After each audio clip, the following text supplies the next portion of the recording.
नमस्कार सुप्रभात श्री श्री अलाईचंडी कृष्णकाली मंदिर सकल भक्तके आमार विनम्र प्रणाम। आज के 4 জ্যৈষ্ঠ सोमवार। गतकाल भिडियो दीते पारिनी, एकटू बाड़ीर काजे व्यस्त छिलाम। आज के सकाले स्नान करे निलाम, घरे एसेछि। এই আকাঙ্ক্ষা থেকে এদিন গিয়ে এই মুখামাখা ক্রিমটা একটু নিয়ে এসেছি। কি ট্যান রিমুভার নাকি একটা নাম ছিল, এজ রিমুভার এরকম একটা কিছু নাম ছিল। এই ক্রিমটা একটু মুখে মেখে নিলাম। মা এখন সকালবেলা চা করে বসে আছে, কিন্তু আমি এখন চা খাবো না, সময় নেই, দেরি করে ফেলেছি আজকে একটু ঘুম থেকে উঠতে। এখন প্রথমেই গিয়ে মায়ের ঘরে ঢুকেছি, মায়ের ঘর পরিষ্কার করা, মাকে স্নান করানো, এগুলো এখন কাজ চলছে। গতকাল আমাদের এদিকে একটু মেঘ বাদলা হয়েছিল, বৃষ্টি খুব একটা হয়নি, কিন্তু প্রচণ্ড ঝোড়ে হাওয়া দিয়েছে। যেমন ঘরের অবস্থা তেমন অবস্থা মায়ের বেদির। সে ভালো করে মাকে গঙ্গার জল দিয়ে স্নান টান করিয়ে গামছাটা কেচে ঘরের ভেতর যে মায়ের দড়িটা থাকে ওই দড়িতে মেলে নিলাম। আর গতকালকে কিছু গাঁদা ফুলের মালা কিনে নিয়ে আসা হয়েছে, সময়ের অভাবে সেগুলো আর পরাতে পারিনি। এখন এই গাঁদা ফুলের মালাগুলোই সব ঠিকঠাক করে সব তৈরি করে নিচ্ছি। অনেকটা করে দড়ি বেরিয়ে থাকে, যাকে পরানো হবে তার কণ্ঠ থেকে একটুখানি সামান্য সুতো রেখে তারপর মালাগুলো ঠিক করে নিচ্ছি। আমার ওই ঘরে যে খাঁচাটা টাঙানো আছে ওখানে একটা ছোট্ট চাকু থাকে, ওইটা দিয়ে সুতোগুলো ঠিক করে নিচ্ছি। এবার অনেকে হয়তো ভক্তরা কমেন্টে বলতে পারেন যে দড়ির মালা ঠাকুরকে পরানো ঠিক নয়, সুতো দিয়ে গাঁথবেন। বড় বড় মন্দিরে অনেক সেবা করার লোক থাকে, তাদের সহযোগিতা হিসাবে অনেক সহকারী থাকে। আমার তো কেউ নেই, আমি যেমন করে পারি নিজেই সেবা করি। আর যেটুকুনি সেবা করতে গিয়ে আমার এইটুকুনি অপরাধ হবে, আমি যাকে পড়াচ্ছি আমার মা সেটুকুনি বুঝে নেবে। আমার তো গোনায় কজনকে পড়াবো, সব মালা টালা রেডি করে নিলাম, থালাই করে সাজিয়ে আতর অগরু গোলাপ জল চন্দন সব দিয়ে রাধারানী, কালাচাঁদ, গৌরসুন্দর, মা শীতলা মায়ের ঘটের ওপরে দুটো সব পরিয়ে নিলাম। মালাগুলো দেওয়া থাকলে বেশ ভারী সুন্দর লাগে, গলাটা ভরাট ভরাট লাগে। তবে শীতের মালা আর গরমকালের মালা আকাশ পাতাল পার্থক্য। তবুও যাক, পরানো তো হয়। গোপাল বাবাকে পরালাম, ছোটো মা দক্ষিণা কালীকে, আর এখন যেটা সাজালাম ওটা আমার দিদিমা। উনি দেহ রেখেছেন, তাই আমার কাছে এখন আমার গুরু সমান। তাই মাকে একটা, আমার দিদিমাকেও একটা মালা পরিয়ে নেওয়া হলো। আর কৃষ্ণকালী মায়ের শিলামূর্তিতে যেটা পরানো হবে, আমি সামনেটা ফুল রেখে পিছনে একটুখানি দড়ি রেখে দিই, সেটা গলায় ওখান থেকে পরিয়ে দিলে পারে বেশ মালাটা সামনে দিয়ে ঝুলে গলার মুন্ড মালাটাও দেখা যায়। আর মায়ের গলাতেই যেটা মুন্ড ঝুলছে সেখানে খাড়াটাও বাঁধিয়ে দেওয়া যায়। তা এখনও পর্যন্ত ঘর ঝাড়পাট দিইনি। গাঁদা ফুলের মালা পরালে একটু করে পাপড়ি পরে ঘরটা আবারও নোংরা হয়, যার কারণে এখন আগে ফুলের সিঙ্গারটা মনে করলাম করিয়ে নেবো। বেশ অনেকগুলোই ফুল পেয়েছি। গতকাল রাতে তো একটু বৃষ্টি হয়েছে, ফুলগুলো আরও যেন একদম টাটকা হয়ে আছে। ওই চন্দন গোলাপ জল দিয়ে গোপালকে যত চিত্রপট আছে সব সাজিয়ে, মায়ের শ্যামলী ধবলী বাহন, মায়ের চতুর অস্ত্রে, এগুলো মায়ের হাতে যেমন ফুল দিই, মায়ের হাতে কিন্তু দেওয়া নয়, দেখতে হাতেই মনে হবে। এগুলো অস্ত্রের উদ্দেশ্যে, চক্র, ত্রিশূল, খড়গ, নরমুণ্ড এদের উদ্দেশ্যে দেওয়ার পর তারপর ত্রিশূল, সত্য রজ তম 3 গুণের প্রতীক, তাই ত্রিশূলের ওপরে। তারপর মায়ের 2 চরণে, শিলামূর্তিতে, বাহনের মাথায়, দক্ষিণাকালী মাকে, এইভাবে সবাইকে দেয়া হয়। আমি আলাদা করে সেভাবে পুজো করি না বলে যখন ওই ফুল দিই তখন ওই খড়গায় নেবো, চক্রায় নেবো, এইভাবে আমি মনে মনে বলি আর দিই। আর এদিকে আমার রাধারানী, কালাচাঁদ ফুলে সব দেওয়া হচ্ছে সবাইকে সাজিয়ে। আর পঞ্চতত্ত্বর সামনে যে সাদা কাপড় ঢাকা দেখেন ওটা আমার ভাগবত গীতা, ওই যে সেদিন পড়ছিলাম ওই গীতাটাই ওখানে রেখে ফুল জল দিই। তো এদিকে হয়ে গেল গোছানো, সব সাজানো। এবার চট করে মায়ের ঘরটা একটু ঝাঁট দিয়ে নেবো। কেউ একজন কমেন্ট করেছিলেন যে ঝাঁট ঘরে দিতে নেই ঝাঁটা দিয়ে বা বারণ দিয়ে। দেখুন, এটা ঝাঁটা বারণ নয়, এবার এটা হচ্ছে একটা প্লাস্টিকের ঝাঁটা। প্রতিদিন ঘর মন্দির পরিষ্কার রাখতে গেলে, পরিপাটি করতে গেলে এগুলো কিছু সামগ্রী লাগে। আর আমি নবদ্বীপের ধামেশ্বরের বাড়িতেও আমি দেখেছি তারাও এগুলো করে, ওই জন্য সেবার অপরাধ এগুলো নয়। আর মোটামুটি আমি সেইভাবে না জানলেও একটু আধটু খবর নিয়ে তবে এই কাজগুলো আমি করি। কাজে এটা কোনো অপরাধ নয়, আপনারা যদি না করে থাকেন আপনারাও করতে পারেন, কোনো অপরাধ হবে না। তো ঝাঁট দিয়ে নেওয়া হলো, ঘরটা মুছে নিচ্ছি। এই আরম্ভ হয়ে গেছে পিঁপড়ে হওয়া, এত পরিমাণ পিঁপড়ে হচ্ছে, কেরোসিন তেল দিয়ে ঘরটা মুছছি, ওই বেশ কিছুক্ষণ যেন ভালো থাকছে, তারপর আবার যাকে তাই। ঘরটার পুছে নিয়ে এবার ফল আমান্য করলাম। আজকে একটা গোটা তরমুজই বানিয়ে ফেলেছি। সেদিন তরমুজটা অর্ধেক দিয়ে অর্ধেক রেখে দিয়েছিলাম, রাতে সেতল দেবো বলে, তা ভুলে গেছি সেতল দিতে। সেই তরমুজ পরের দিন সকালে পচে গেছে, ফেলে দিলাম। আজকে ওই জন্য আর ভুলটা করিনি।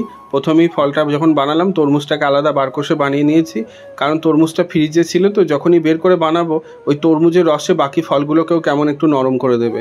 ফলে মাঝখানে যেই গোবিন্দভোগ চালটা দিয়ে মায়ের নৈবেদ্যটা করব, চালটাও ভিজে একটা দেখতে কীরকম লাগবে। আর যেহেতু আমি এই চালটা রেখে দিই মহাপুজোর সময়, মৎস্যপের প্রথম খিচুড়িটা ওইটা দিয়ে আগে অন্নক্ষেত্র চাপে, যার কারণে আমি এটা শুকনো রাখারই চেষ্টা করি।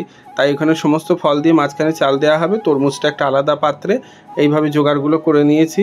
তবে আজকে আমার নৈবেদ্যটা খুব একটা পছন্দ হয়নি, গন্ডগোল করে ফেলেছি ওই খোসা সমেত বেদানাটা দিয়ে। সময় ছিল না, নাহলে ছাড়িয়ে দিলে নৈবেদ্যটা দেখতে ভালো লাগতো। তো সে নৈবেদ্য বাটা সব সাজিয়ে নিয়েছে, এদিকে ভক্তরাও সব চলে এসেছে, সব প্যাকেটে করে পুজো নামিয়ে দিয়েছে।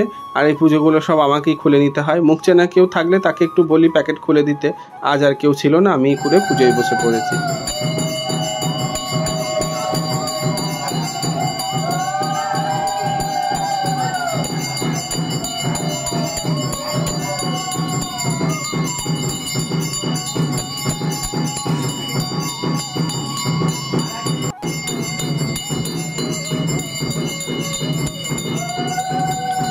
এ বেলাকার মতো সম্পূর্ণ হলে মায়ের পুজো। ভক্তরা অনেকক্ষণ ধরে অপেক্ষা করছে।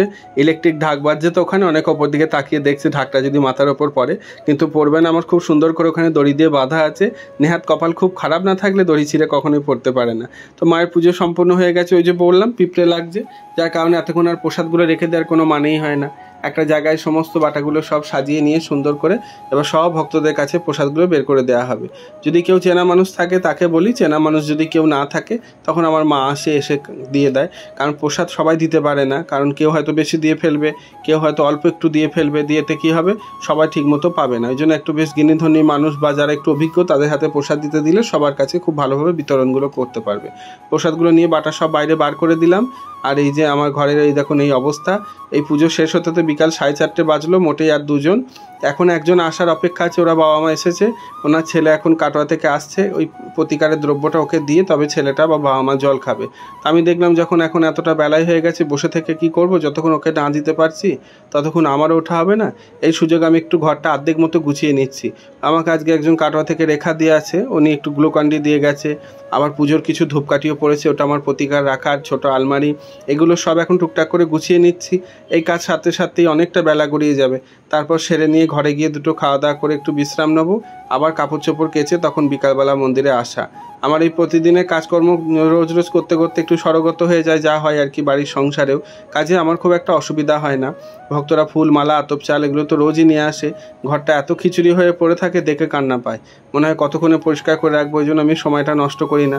আবার এই দুদিন ধরে আরম্ভ হয়েছে খুব ধাষ্টম্য, যেই সন্ধ্যাটা লাগছে আর কারেন্ট পালাচ্ছে। আজকে এই শাড়িগুলো মন্দিরে পড়েছে, একটা বৃহস্পতিবারে সব পরানো হবে মাকে। তো ঘরে গেলাম, দুটো খাওয়া দাওয়া করলাম, বিকাল হয়ে গেছে এসেছি। এ দেখুন টিপ টিপ করে জল পড়ছে চারিধারে।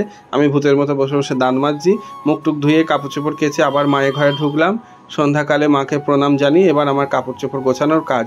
গতকাল যেহেতু বাড়িতে ছিলাম না, মাথার ওপর কাপড় চোপড় যা ঝুলছে সব বাঁধুর ঝোলা হয়ে ঝুলে আছে। আর ঠিক মা এমন করে ব্লাউজটা মেলবে, যখনই যাব আমার মাথায় খালি চুলে আটকে যাবে, দিয়ে আমিও তেমনি চিৎকার করি। ওই জন্য এখন ঢুকে কাপড় চোপড়গুলো সব গোছ করে ভাঁজ করে রেখে দেবো। একটার পর একটা থাকলে পারে বেশ সুন্দর করে লাগবে। আর এই গরম পড়ে গেছে তো সকালকার কাপড় আর বিকালে পরা যায় না।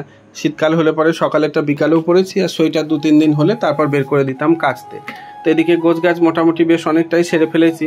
আর লাল পেরে সাদা কাপড়টা মা কেচে রেখেছিল, কালকে ব্যালকনিতে শুকোতে দিয়েছে, কিন্তু উজালা দেয়নি।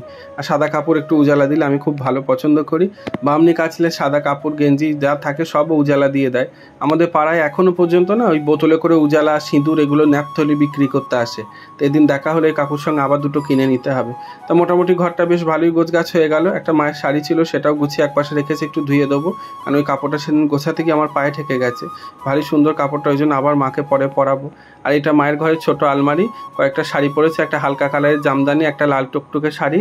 আর কাটোয়া থেকে একজন 5 ঘোড়ার বিয়ে ঠিক হয়েছে, লালে হলুদে একটা কমলা রঙের একটা তাঁতের শাড়ি দিয়েছে, আর কাটোয়া থেকে একটা লাল পেরে শাড়ি। এগুলো প্রতি সপ্তাহে পরানো হবে। তো এই কাপড় চোপড় গুছিয়ে নিয়ে এবার ফল গোছানোর পালা। বেশিরভাগ ফল অনেক দিন ধরে রাখতে রাখতে সব নরম হয়ে গেছে, আমগুলো কালো হয়ে গেছে। এখন কেবল আম নতুন উঠছে, আর আমি দেখুন আমগুলো সব নষ্ট করে ফেলছি, যার কারণে কিছু পচা দাগি কালো এগুলো সব বাদ দিলাম। যদি ওখান থেকে একটু নেওয়া সম্ভব হয় নিয়ে সন্ধ্যাবেলা শীতল দেবো, আর যদি তা না সম্ভব হয় তাহলে বাতিল করে দেবো। পাশের বাড়ি গরু আছে, গরুকে দিয়ে দেবো, ভগবতীর সেবায় লাগবে। এখন ফল মিষ্টি যা পড়েছিল সব গোছগাছ করে রাখছি। আমি কিন্তু এগুলো ধুয়ে রাখি না, যেমন তেমন রেখে দিই। পরে যখন বানানো হবে তখন কলের জলে ধুয়ে তারপর গঙ্গা জলে ধোবো। আর মন্দিরের ভেতরে একটা দড়ি টাঙিয়ে রেখেছি, এখানটা করে কলাগুলো টাঙিয়ে রাখি, ফলে কলাগুলো নষ্ট হয় না। তারপর এবার এই গোছগাছ ধূপকাঠির প্যাকেট, যত ধূপকাঠি পড়েছে মোমবাতি পড়েছে এগুলো সব গুছিয়ে রাখবো। সকালের কাজ একরকম, দেখুন সন্ধ্যেবেলা আবার কাজ। আমি মন্দিরে ঢুকে বসে থাকার সময় আমাকে মা দেয়নি। আর চিড়েমুরকি কোটোই ফুরিয়ে গিয়েছিল, মাছ কাবারি যে কোটো থাকে ওখান থেকে ঢেলে 12 মেসের কোটোয় ঢেলে রাখলাম। আর একটু নতুন চিড়েমুরকি আজকে পড়েছে, এটা আবার তুলে রাখলাম, এটা আবার পরে দেবো, নাহলে ওইগুলো তেঁতো হয়ে যাবে, পোকা লেগে যাবে। এরপর ঘরদোর সব এখন মায়ের ফুলটুল পরিষ্কার করা, ঝাঁট পাট অনেক কাজ আছে এখন। আজকে আবার সন্ধ্যাবেলা মন্দিরে একটা বিয়ে আছে, মেয়ের বাড়ি ডাঁইহাট, ছেলের বাড়ি নবদ্বীপ। তো এইসব দিতেও তো অনেকক্ষণ সময় লাগবে। যাক, এখন আর গল্প করার সময় নেই। এরপর মায়ের ঘর ঝাঁট দেবো, ফুল পরিষ্কার করব, দুধ জাল দেবো, নৈবেদ্য সাজাবো, তারপর শীতল হবে, আরতি হবে, বাসন কোসন গোছাবো। পিসি আবার একটু বেড়াতে গেছে তার বোনের বাড়ি, যার কারণে আজকে আমার কাজ অনেকটাই বেশি। তো এখন আর গল্প করতে পারছি না। আবার দেখা হবে আগামীকাল নতুন কোনো ভিডিও নিয়ে। ততক্ষণ মা কৃষ্ণকালীর আশীর্বাদে সবাই ভালো থাকুন, সুস্থ থাকুন। গরমকাল পড়েছে, প্রচুর পরিমাণে জল খান। আর ভিডিওটি কেমন লাগলো কমেন্ট বক্সে জানাবেন। যদি ভালো লাগে একটা লাইক করবেন। আর চ্যানেলটির সঙ্গে জুড়ে থাকার জন্য এটা ফলো করে রাখবেন। আর যদি ভালো লাগে একটা শেয়ার করবেন। সবাই ভালো থাকুন। শুভরাত্রি।